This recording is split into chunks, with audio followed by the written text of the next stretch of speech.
Welcome to the Nelson-Rigg booth here at the BMW MOA in Essex Junction. We just installed a RiggPak up here on the front of this R1250GS Adventure. Super sturdy way to carry tools, to carry tire repair stuff, anything that you want to up there. Sometimes I carry my rain suit up there on one side. You can use it for anything that you want. So the RiggPak's going to give you 5 liters of waterproof storage that literally can attach anywhere. There is nowhere, no motorcycle that I have found that I haven't been able to use this unit. Now on the very back of this bag, you're going to notice an anti-slip pad. That anti-slip pad allows it to get mounted to a seat, to a rack.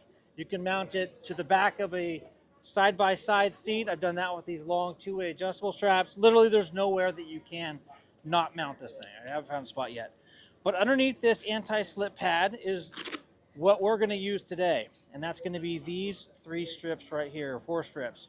These 4 strips and the MOLLE strips. So MOLLE is rad. So with these MOLLE strips, you literally could take this RiggPak and you could attach it to the end of one of our saddlebags. You could put it on top of one of our tail bags. You could put it on the side of the backpack. I use it that way a lot. But just these strips go down through those coordinating MOLLE compatible strips on those bags, and that allows you to be able to have a really easy way to add 5 liters of storage quickly. All right, so enough of that. Today we're going to mount this as a crash bar bag, and that's what this is, the crash bar bag tutorial. So we are going to take 3 of these strips, and I know that I'm going to use just 3 because I just did that installation over there. What's going to happen here is we're going to have these loops that are going to go around the crash guard, 1 at the bottom and 2 at the top. The 1 at the bottom is really stabilizing the bottom of the bag. The 2 at the top are holding on at the top, and everything that you put in is going to be carried on these 3 different positions. Now, if you're going to attach to one of these fuzzy strips, I like to take my scratchy part of that hook and loop and put it downward. The reason that I do that is that provides some mechanical advantage over here on this side. I can now simply touch this over here, go around that bar, touch it here, and now as hard as I pull this, that's how tight this loop gets, and then I secure that over the top. So there's no way that this thing can get loosened up as you're traveling down the road. So we're going to do that twice, 1 on each side. And then when we get over to the motorcycle, we're going to attach the lower one first, and then we're going to pull these top ones tight, and that's going to put tension or stress between these 3, giving us a nice secure mount. All right, so we got those 3 mounted. What we're then going to do is, because I already know because I did that side over there, we're going to go ahead and take 2 more of these, and we're going to make a longer strap. And that's going to go through this loop right here and tie into a front part of that crash bar.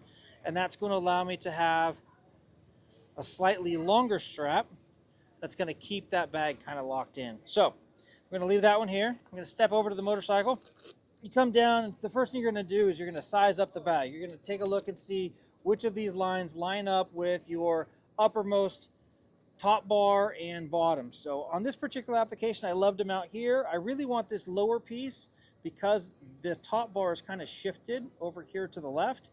I'm going to actually attach this in the open part here and then slide it forward behind this plastic body panel. So I'm going to take this hook and loop strap up over the top here. And sometimes I tie this in like this just to kind of get it dialed in. Get it caught right there. There we go. Up and over. So what we're going to do now is I'm going to roll this forward, hold it with my hand. I'm now going to pull this panel right here all the way up to the bar. So I really want that strip to sit as tight against that bar as I can.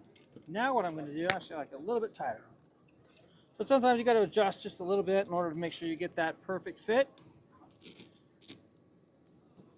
Pull this up just a little bit more, tag that in, wrap it around. Now the neat part here is I can slide this forward. Now instead of trying to battle this plastic piece, we just slide that forward and we're good to go. Now we're going to come over here and grab these 2 strips. We're going to go ahead and bring it around. I'm going to tag that guy in like we talked about earlier. Oops. Let loose on me.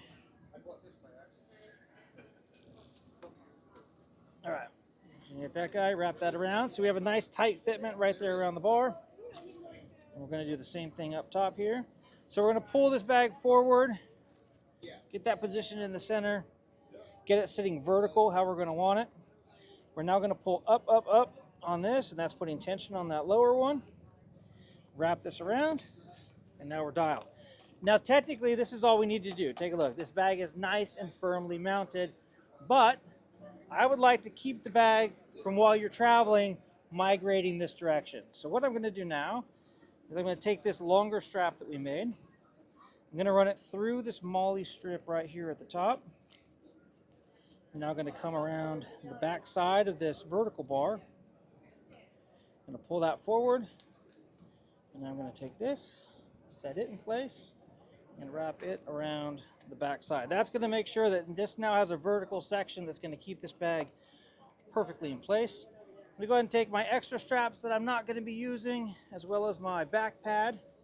And what I typically do with the back pad is I fold this up in thirds, and now I'm going to stick this at the very bottom of the bag. That way, in case I want to use it as a tail bag later, I've got it for that option. So I'm just going to stick that down inside here, close this guy up, and there we go. RiggPak is installed. Now, from when putting very heavy things in here, if you want to have compression against the bag from the rack, we can also take our two-way adjustable strap. I'll show you how that works right now. I'm just going to go around any part of that crash bar. Now what's going to happen is I'm going to utilize our 3 different anti-migration loops. You can go in the middle, the top, the bottom. I prefer to use, when I'm doing this type of application, I really like the bottom 1/3. I think that gives the bag just the perfect amount of security right down here at the bottom. It also leaves the top a little looser for getting things in and out just a little bit easier without having to undo the buckle here at the front. So I'm going to run this female through here. I'm going to pull this tight. I'm going to slide that through our anti-migration loop here at the bottom. There we go. And we're going to plug that in. Now, if I were going to stuff this bag with something a little bit larger, what I would do is I'd unclip this. I'd undo these 2. I'd now fill this bag completely full. Now, if I did that, these straps are not going to hit. So I just loosen these just a little bit, make that connection, and as you can see, I have plenty of room to then fill the bag, clip the clips, and allow this compression to work. So now, say we took some of that out, and now we have some extra room here. Not a problem. All we're going to do is tighten these up, like so, just rock them back and forth. That's going to secure against the bag, and then we're just going to move our elastic strap keepers just down the line here. Actually, this one I'm going to rewrap. So with the extra, we're just going to roll that back on itself a couple times and then tuck it into the elastic strap keeper. It's going to keep all your straps managed so they're not going to be flapping as you're riding down the road, and you're going to know that your contents up here are secured and dialed in. This here is the installation of the RiggPak on an R1250GS Adventure. If you got any questions, leave a comment down below. I'm Kyle from Nelson-Rigg. Until next time, take care and ride safe.